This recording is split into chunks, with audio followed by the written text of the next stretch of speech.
بر وقت گزارش کر دیتا ہوں فوراً ہی میں آپ سے ایک بات کہوں، ایک وظیفے تو دینے شروع کر دیا. ایک وظیفہ تو یہ دے دیا کہ جان ڈالے فرمایا، تو پہچان ادھر سے دیجیے، جان اب ڈالیے. دوسرا وظیفہ ہے اپنے پاس ٹوکا رکھیے. آپ فرمائیں گی تو پیار کی باتوں میں ٹوکا کہاں سے آیا؟ آپ فرمائیں گی تو آپ بڑے پیار سے سمجھا لیتے ہمیں. اب یہ وظیفہ ٹوکا اپنے پاس. میں نے کہا وہ جو کلہاڑا یا وہ جو گوشت کاٹنے والا لوہے کا آلہ وہ نہیں. آپ جو بر وقت اپنے عزیز کو آپ نے برے بات سے، برے لقب سے ٹوکا ہے، یہی ٹوکا ہے. جو آپ نے الفاظ سے اس کو ٹوکا ہے نا، یہ ٹوکا پاس رکھیے نہیں. بات واضح. آپ تو مالی ہیں. آپ نے دیکھا پودے میں خرابی آ رہی ہے، پودا ادھر ادھر ٹہنیاں اس کی جا رہی ہیں، بدنما ہو رہا، بری عادتیں، تو ٹوکا فرمائیے. بر وقت جو آپ نے ٹوکا ہے یہی ٹوکا. یہ بھی ایک وظیفہ ہے کہ ٹوکا پاس رکھیں، بر وقت ٹوکا، اسی وقت ٹوکنا ہے. انشاءاللہ تعالیٰ راضی ہمارا. عزیز طلباء کرام سے بھی رشتوں کی بات ہو گئی تو رشتوں سے بات آگے چلی گئی. آپ سے بھی کوئی پوچھے کہ آپ کے عزیز مدرسہ ربیہ قاسمیہ نمجر میں کیا حاصل کر رہے ہیں، اور عزیز طلباء کرام سے کوئی پوچھے آپ کیا حاصل کرتے ہو، تو وہ جواب بھی دینا ہے، آپ نے بھی دینا ہے. آپ نے اور آپ نے سب نے فرمانا ہے سب سے اعلیٰ تعلیم حاصل کر رہے ہیں. کیا حاصل کر رہے ہیں؟ سب سے اعلیٰ تعلیم. جی ہاں، سب سے اعلیٰ تعلیم حاصل کر رہے ہیں. کیوں سب سے اعلیٰ تعلیم؟ یہ کیا دعویٰ آپ نے کیا؟ آپ فرمائیں گے حق تعالی شانہ کا پاک ارشاد ہے، حدیث قدسی ہے، جیسے مجھے ساری مخلوقات پہ کلام کو سارے کلاموں پہ فضیلت ہے. اب میرے ساتھ آپ فرماتے جائیے اللہ جل اعلیٰ، اس کی تعلیم بھی سب سے اعلیٰ ہے. قرآن پاک والے سب سے اعلیٰ تعلیم والے. فرمائیے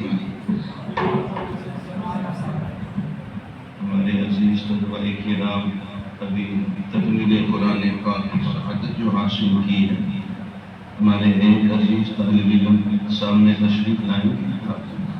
اب میں آپ سے پوچھوں گا، آپ نے اونچی آواز سے فرمانا ہے آپ کیا حاصل کر رہے ہیں؟ سب سے اعلیٰ تعلیم. کیا جواب دینا ہے؟ سب سے اعلیٰ تعلیم حاصل کر رہے ہیں. دوسرے ساتھی ہیں ماشاءاللہ. آپ کیا حاصل کرنا ہے؟ سب سے اعلیٰ تعلیم. کیا فرمائیں گے؟ سب سے طلباء کرام یہاں کیا حاصل کر رہے ہیں؟ سب سے اعلیٰ تعلیم حاصل کرتے ہیں. طلباء کرام سے ایک بات اور پوچھتا ہوں، آپ سے کوئی پوچھے آپ کا تعارف کیا ہے، تو طالب علم یہ تو تخفیف ہے کثرت استعمال سے. پورا تعارف ہے طالب علم عمل. طالب علم آپ کون ہیں؟ طالب علم عمل، چونکہ اصل عمل ہے. اصل کثرت استعمال سے تخفیف ہو جاتی ہے. طالب العلم کہتے ہیں. پورا تعارف طالب علم عمل ہے. آپ کا تعارف کیا ہے؟ طالب علم عمل. آپ کیا حاصل کر رہے ہیں؟ سب سے اعلیٰ تعلیم حاصل کر رہے ہیں. وہ کہاں رہ رہے ہیں؟ کہاں سب سے اعلیٰ تعلیم؟ آپ فرمائیں گے جنتی باغ میں. ان کی رہائش کہاں ہے؟ جنتی باغ. مسجد جنتی باغ ہے، مدرسہ جنتی باغ، مسجد محمدی باغ، مدرسہ محمدی باغ. سبحان اللہ. ان کا تعارف ہے طالب علم عمل. وہ کیا حاصل کر رہے ہیں؟ سب سے اعلیٰ تعلیم. ان کا قیام یہاں ہے. کہاں سب سے اعلیٰ تعلیم کے لیے آپ نے بھیجا؟ آپ فرمائیں گے جنتی باغ میں، محمدی باغ میں. حق تعالی شانہ خود بھی اپنے بندوں کے اچھے کاموں کی خود بھی تعریف فرماتے ہیں. تو ہمیں بھی چاہیے کہ اپنے بچوں کی اچھے اعمال کی ہم تعریف کریں، ان کی حوصلہ افزائی کریں. جسے بھی نیک کام کی توفیق ملی ہے وہ اللہ تعالیٰ ہی کی طرف سے ملی ہے. حق تعالی شانہ ہی نے نیک کام کرنے کی ہمت دی. توفیق دی، مدد فرمائی، رہبری فرمائی، پھر جا کر ہم سے وہ نیک کام صادر ہوا۔ اللہ تعالیٰ کا کرم نہ ہوتا، توفیق نہ ہوتی تو ہم ایک لمحہ، ایک سانس بھی نیکی کی طرف نہ آ سکتے۔ انہی کا کرم ہے۔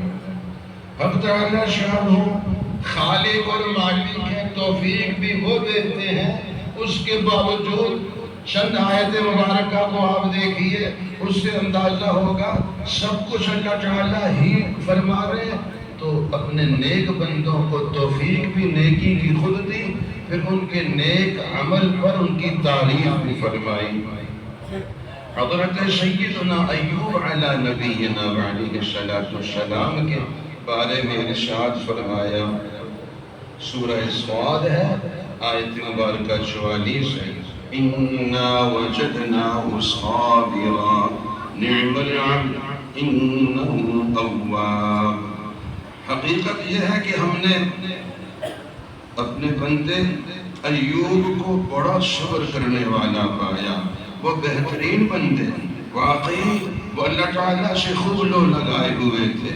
حضرت سیدنا نوح علی نبینا علیہ السلام کی حق تعالیٰ شان نے الفاظ میں تعریف فرمائی۔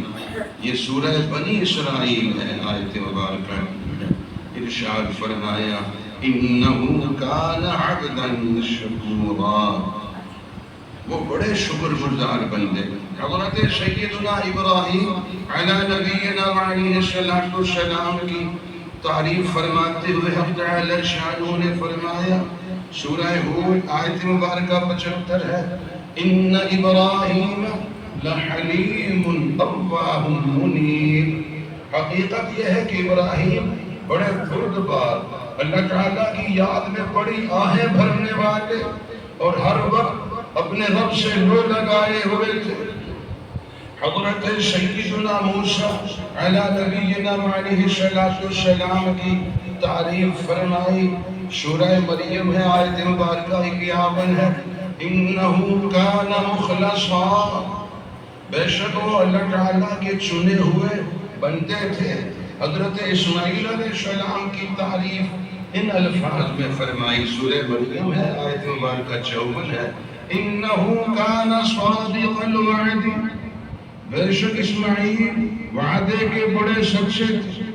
سید الکونین، سرور کونین صلی اللہ علیہ وسلم نے حضرت سیدنا ابو موسیٰ اشعری رضی اللہ تعالی عنہ کی اچھی تلاوت سنی، عمدہ آواز سنی، تعریف فرمائی، یا ابا موسیٰ لقد اوتیت مزمارا من مزامیر آل داود، اے ابو موسیٰ آپ کو تو حضرت داؤد علیہ السلام جیسی خوش الہانی عطا کی گئی ہے۔ حضرت سیدنا ابی بن کعب رضی اللہ تعالی عنہ سے فرمایا، لِيَهْنِكَ الْعِلْمُ أَبَا الْمُنذِرِ، اے ابو منذر آپ کو آپ کا علم مبارک ہو۔ حضرت سیدنا ابو عبیدہ رضی اللہ تعالی عنہ کے بارے میں فرمایا، لِكُلِّ أُمَّةٍ أَمِينٌ وَأَمِينُ هَذِهِ الْأُمَّةِ أَبُو عُبَیدہ، ہر امت کا ایک امین ہوتا ہے، میری امت کا امین ابو عبیدہ ہے رضی اللہ تعالی عنہ اجمعین۔ تو پھر حق تعالی شانہ باوجود خود توفیق دے رہے، خالق اور مالک ہیں، پھر بھی اپنے بندوں کی نیک عمل کی تعریف بھی فرماتے۔ آپ علیہ السلام نے بھی حوصلہ افزائی فرمائی، تو والدین کو بھی چاہیے، اساتذہ کرام کو، معاشرے کے افراد کو کہ نیک کاموں کی تعریف کریں، حوصلہ افزائی کریں، یہی طریقہ اختیار کرنا چاہیے۔